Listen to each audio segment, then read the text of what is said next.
So, meron ako dito Ilocos empanada. Chili oil, tsaka yung suka. Tignan ko muna ng walang suka.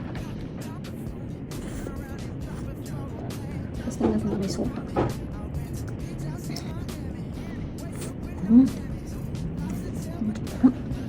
Ang dami naman.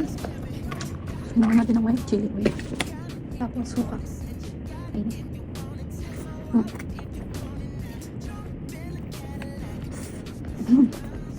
Taas ko na nga ito, nagmumulis yung salamin ko. Ang sarap. Lagyan natin ng chili garlic. Tapos suka. Kita niyo ba?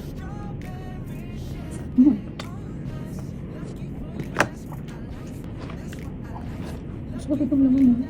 Kita niyo ba guys? Nalagay ko kasi ng cellphone ko.